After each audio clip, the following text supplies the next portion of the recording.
The Football Show on Off the Ball. With Paddy Power.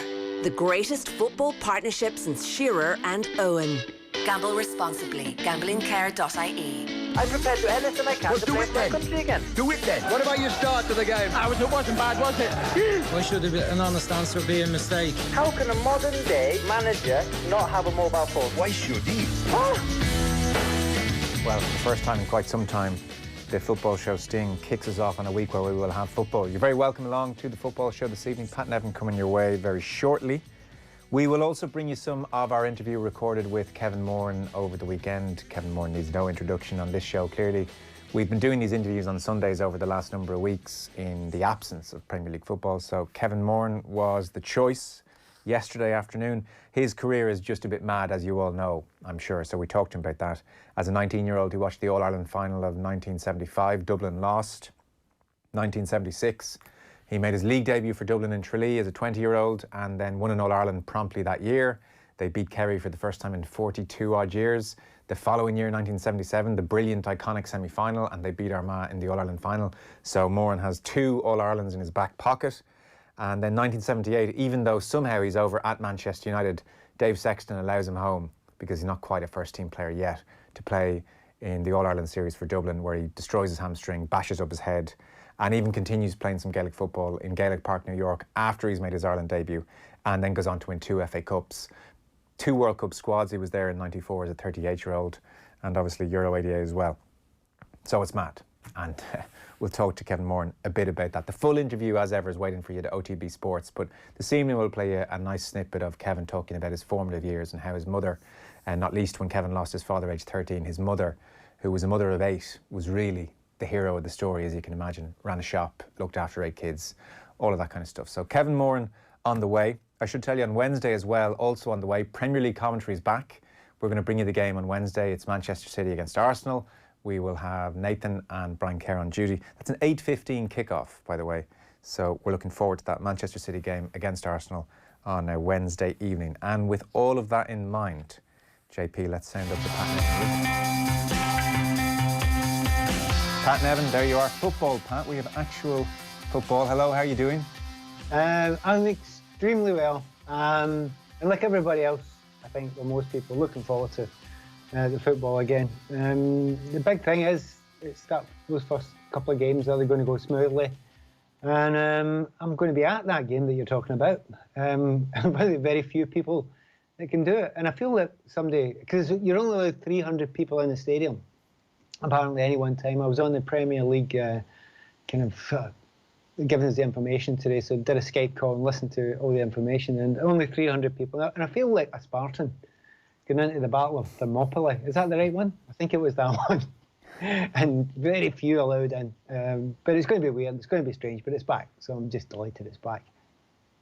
I didn't know when this week was going to come, but if you'd asked me however many weeks ago, I would have expected there would be quite the moral quandary ongoing. There would be moralising. There would be huge numbers saying this isn't right. We shouldn't be going back playing football. And actually, now that it's here, it feels like an appropriate time to go back, in so much as it ever will in the midst of a crisis like this. The timing of the return probably as appropriate as the Premier League could have hoped for. Yes, because, well, particularly in the UK, the kind of numbers are going down to, I mean, 1 death's bad enough, but we know the numbers have really slowly but surely decreased. And the rest of the country's opening up as well. Businesses are beginning to open up as well. I need to drive 10 miles from here and I can go to some shops. But if I stay in the town I'm in, I can't go into any shops because none of them are open. Scotland's still a little bit behind, lagging behind what England is just now. But I think most people, certainly in the UK, are thinking, look, eventually we have to kind of dip our toes in the water and see what it's like and see if it's safe. And nobody really knows if it's going to be. The thing that annoyed me a bit during the midst of it all was the fact that there was a lot of people shouting and bawling saying we shouldn't be doing it or even talking about going back. And I thought that was just ludicrous because you had to talk about it, you had to plan, you had to prep. So the planning, the prep, it's all ready. And to be fair, from what I heard from the Premier League today and what they've tried to do, they are minimising it as far as is humanly possible for this to be the start of anything. And when you compare it to, I think there was 3,000 people at a rave in Manchester last night, I think that's a wee bit more dangerous. We see all the protests that have been going on around, well, the world, really. You know, and those people aren't social distancing. You compare that to what football's doing and all the hoops you have to jump through to get to one of these games at the moment. It certainly is an appropriate thing to have a go at. Are you doing the game for 5 Live? I am. It's for the BBC, and it's interesting, though, because everyone's working together at the moment. I think that's what the listeners have to understand, that as many people are working together as possible. So, you know, afterwards, only one of the broadcasters will be able to do the interviews, but everybody else will probably have a chance to some degree to pick up those interviews and use them. You know, everyone usually jealously guards what they've got, but, you know, there's a wee bit more cooperation. I don't know how much it will be as time goes by. There's a bit more cooperation going on now between the media companies. And certainly I've been comfortable talking to lots of other people that I wouldn't normally usually deal with, because you just want to help out at this point and make sure that when it comes across. And the weirdest thing is you're actually I'm now in the middle of a news story when I go to that game, the Manchester City Arsenal game, because everybody will want to know what it felt like. Was it weird? I mean, I'm really looking forward to, you know, finding all that out myself. But it's a massive news story. It doesn't matter what the score is, to some degree. Will it feel real? Will it feel, you know, as if it should be happening once you're in there? What will everybody else around be like? And how much does Raheem Sterling really swear? I hope none. I hope not at all. Because I'm not entirely clear on what the various policies of the broadcasters is in terms of crowd noise. Obviously in the Bundesliga on BT, I think we've had crowd noise. I don't know what Sky are planning to do, what BT, Amazon are trying to do. They all have different games. What's the 5 Live approach? Will there be fake crowd noise blasting into your headphones and down the radio? Well, they're yet to tell me that, but I do know that there'll be an option on the BBC TV, and I suspect it'll be exactly the same as Sky and BBC. There'll be an option if you want to press a button and add the crowd noises, you can, and if you want to just take the commentaries, you can. I think that's, as it goes on, that's what it's going to be. As far as we understand just now, there's not going to be crowd noise pumped into the stadiums, and we know that they've done that in Korea, although I don't know if any... Did you see the picture of Korea about their fans today? That's hilarious. No. Oh, it's the funniest. Well, companies decided that to help them out, they've given them some dolls, some dummies to just sit, and, you know, very lifelike dummies to sit in some of the seats to make it look as if there's more people there. Except that these dummies are they were made for a different purpose. I was just going to say, as soon as you say doll, everyone thinks the same thing anyway. So, well, they might as well gone to the official source. So sex toys, effectively, yeah. Using them is mental. Right. So just as by way of refresher, I had a look at the table today just to rejig where we are in my mind. Liverpool are 25 points clear. I just had to laugh. I'd forgotten. I knew they were well clear, but 25 points clear of City. Admittedly, they've played a game extra, but still, it is just nuts. Manchester United are either 5th, or if City are thrown out of Europe, then Manchester United are 4th. We don't quite know. And then the bottom 3 is Norwich, Villa, Bournemouth. Villa have a game in hand there. Villa are 2nd from bottom. They play Sheffield United on Wednesday, and a win there would lift them out of the relegation zone. I think people are kind of interested in Villa and Jack Grealish and how they'll do. So that's the brief refresher. This thing could be wrapped up in a couple of rounds, all of these various questions. I think the Premier League are desperately hoping we don't have 3-4 weeks of dead rubbers right across the board. Dead rubbers are bad enough, but dead rubbers with no crowd is like horrendous. It's unthinkable. I mean, there'll be things to play for, and every sort of player knows the fact that if you finish 7th or 8th, there's a large financial difference in that for the clubs, and that will make a difference for some clubs. I just can't see the bottom being sorted out before really close to the end. And if you look at the bottom of that table, I've got Bournemouth, Watford, West Ham, all on level points. And there's going to be some comings and goings there. I have absolutely no doubt about that. I also can't see, you know, obviously we know what's going to happen with Liverpool, but the battle with Leicester, with, you know, Manchester United, with Chelsea, to be fair, you cannot ignore Spurs. Spurs are going to be there as well. They're going to be chasing it. And if you do ignore Wolves and Sheffield United, there's enough people shouting and bawling at you for that. I would be amazed. I don't see any of those teams gauging by what had happened before. And by the way, I missed out Leicester there. I'm pretty confident they'll make it. They're okay. They were cruising along okay. But I can't see any of those teams running away with it completely over the next couple of, I was going to say couple of weeks, but by a couple of weeks, they'll have about 5 games in by then. Yeah. I think that'll be amazing if that actually happens, especially as everybody knows, like, you try and predict these games at your peril. I mean, it's bad enough predicting games at the best of time, but you could try and predict it now. You know, when what's happened and the break everyone's had, and you don't know who's going to come back looking fit, looking up for it. I mean, I heard something for the first time the other day. I heard a suggestion that one of the players in one of the clubs wasn't really that mad keen to play. It was nothing got to do with coronavirus, and everything got to do with his contract was ending, and he didn't want to get injured because he wants to get to a new club afterwards. And if he gets injured now, and doing this extra bit of contract at the end, he could be absolutely scuppered. So, you know, I'd thought of that, but I didn't think any players would, you know, say that is the case. But, you know, if one's come out and said it, one or two's come out and said it, then others are definitely thinking it. Let's talk about another aspect of the return to football, and that's what political demonstrations we may or may not see.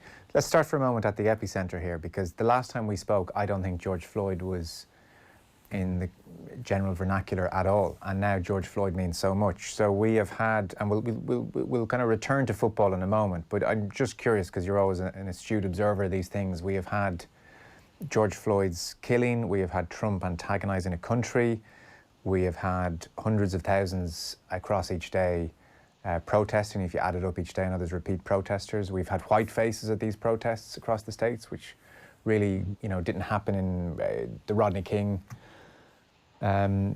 situation, for example. There's the Kaepernick backdrop, and suddenly taking a knee has become this unbelievable symbol. And you know, Colin Kaepernick, as Dr. Harry Edwards on the show a couple of weeks ago said, is probably the most significant athlete of this generation. So politically, just starting with the States, it's been the most incredible 2-3 weeks. Were you watching CNN most nights or watching American TV most nights? What did you make of it all? I can't get enough of it, purely because, you know, as you will know, we've talked about this many times before. I mean, I've been fighting this fight since 1981, and then talking about it, you know, regarding my career, etc., as a professional footballer since 83, 84.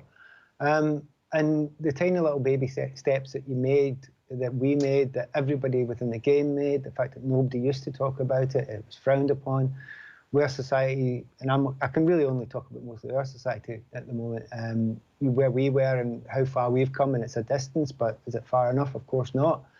And then you think, well, wait a minute, all those little baby steps you did, and you try to do the right thing, and then you see something extraordinary like this, and then you realise that's what was needed.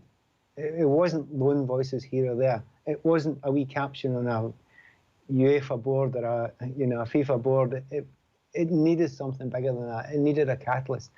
It's a sadness it was, obviously, a man's death. It became the actual catalyst for it. But it is the catalyst of a different way of looking at things. It has been very divisive, and where it's went from since then, it's been quite divisive, particularly in the UK with the statues thing that's going on. And there's a massive complication in that. But this debate had to be had, and this debate is now the forefront of everyone's thoughts. And now the world, I think, did change a bit. You know, if you go back to the start of the Me Too thing, when that started, you know, you think, well, wait a minute, will that change things? Well, it kind of did. It changed the narrative. It changed the way language is used. It changed the way the common perception of what the middle ground is of, you know, a number of societies. Now, the far sides, they're not going to change. I mean, they're just going to be there.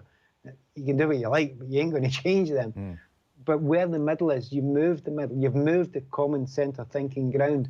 Well, when Me Too did that, and I don't want to get carried away, but this has done it. It's definitely moved it. It's jolted it, and it's jolted it into the centre ground of discussion. Now, whether it jolts it into the centre ground of what equality means within every sphere, we shall see. And it's nice to know that, you know, the sports people, the footballers particularly, they've been upfront and they've been speaking about it, and they've been, you know, brave about it. And you mentioned Colin Kaepernick, and I think he's probably as the core.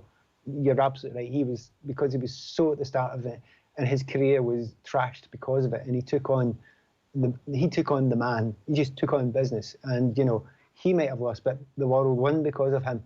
And then you fast forward, you've got Raheem Sterling, and then it's not exactly, you know, a cascade, but it's certainly plenty of players standing up now and speaking really well. Yes. I mean, that's the great thing about it, speaking brilliantly, and it's great to see it. And when you talk about how the centre may have shifted or the narrative shifted, that will not be borne out in every aspect of society. But if we're looking at sport, the major shift here, and you go chronologically, so NFL, they do a major U-turn. I mean, it's like the Titanic trying to turn here, Roger Goodell trying to say, look, we're really sorry. But now you can take a knee during the anthem in the NFL, whereas previously you had to go into the dressing room. That was the situation. The MLS similarly post Megan Rapinoe.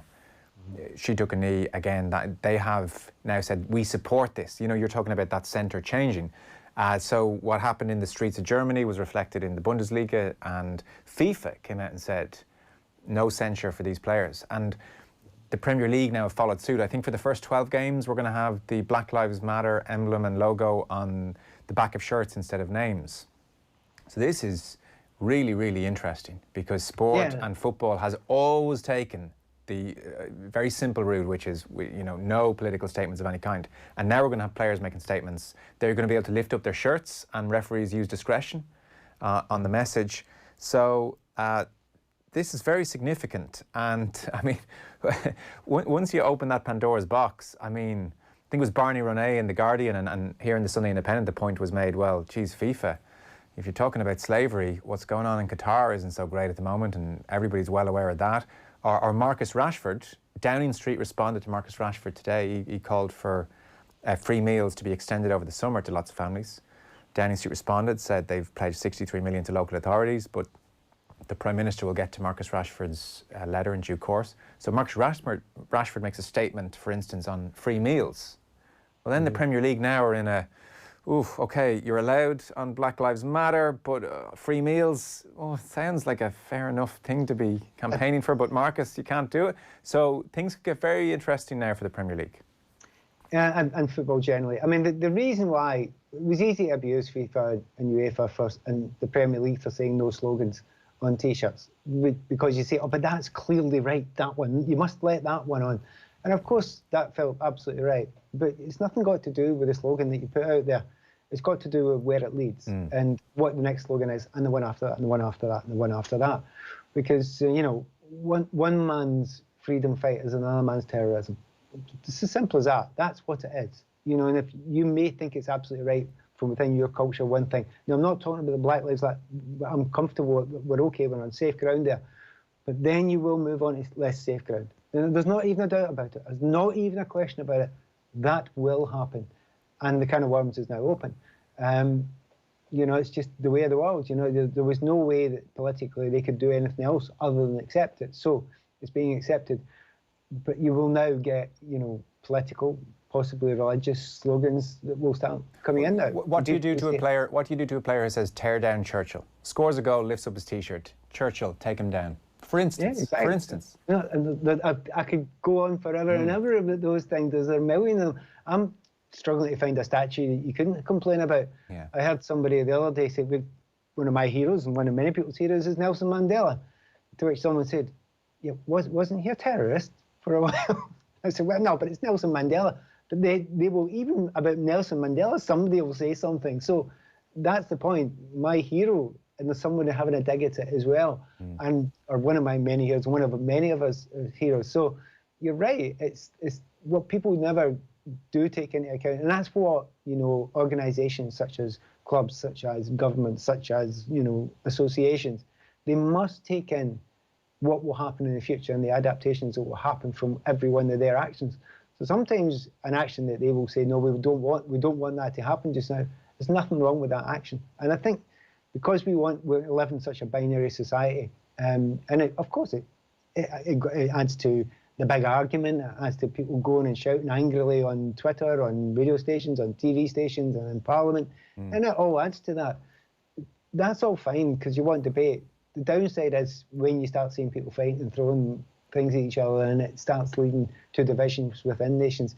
We're trying to get divisions to be brought together, but you have to be careful because it can go the other way as well. And what's made this so fascinating is that clearly over the last number of years, FIFA, the Premier League, football at large have been keenly aware, as you've rightly said, the many adaptations down the line. If you allow something initially, then how quickly do the political slogans change? They have been aware of this, and they go into this now new era, and I think we can call it that, with their eyes open. But what's been just fascinating to see is that their hand was forced, by the strength of feeling and the extent of the feeling worldwide. The NFL's hand was forced. We're under no illusions. This is about saving the brand. And the Premier League, I'm sure there's lots of well-meaning people within, of course, but the brand had to be saved as well when it came to this whole area.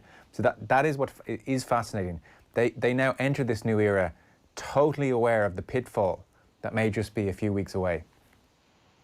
And it's not just that area now. I think there are a number of people, organisations and pressure groups who will look at it and say, well, wait a minute, this is how you get things done. If a brand is affected. Now, I was talking to somebody earlier on today, and they were asking about, the betting that's involved in football and the fact that football seems so dependent on betting. And I should say, by the way, this show is the football coverage in the show is sponsored by a betting company. So we are not you've heard immune to any of this. Yeah, you've heard this before, and we've all heard it before. Now, and I've said, well, wait a minute, many parts of the sport are utterly and completely dependent on it. But what happens if there's a rising from below that says, no, it's not on now, it's not acceptable now, it's having an effect on kids or people who are problem gamblers? What effect does that have? Massively going forward. And by the way, you're allowed to put that on your T-shirt. Maybe you've got, first one that comes out my mind, Bet365 or whatever, and a Paddy Power unit. What if you pull it up and say, don't bet? Who's going to argue against that? You've got a massive problem you've got there. So that's the point being, that's just one wee area. But I can tell you 10 others where if you go down that road, you are going to have dilemmas. And to be honest, it's not going to be easy, and I cannot and I will not attempt to give you an easy answer on it, because, and the reason I'm slightly mealy-mouthed about this, and the reason being, I'm delighted they can have the slogans that they've got just now. I'm smiling, I've got an ear-to-ear grin on it because I'm so happy at what was happening just now. But somewhere in the background of my mind, I'm thinking, oh my goodness, where is this going to go, and how's it going to have an effect? If it has good effects, and if it's on balance good effects, and most of the slogans are ultra positive and things that we as the liberal people will think.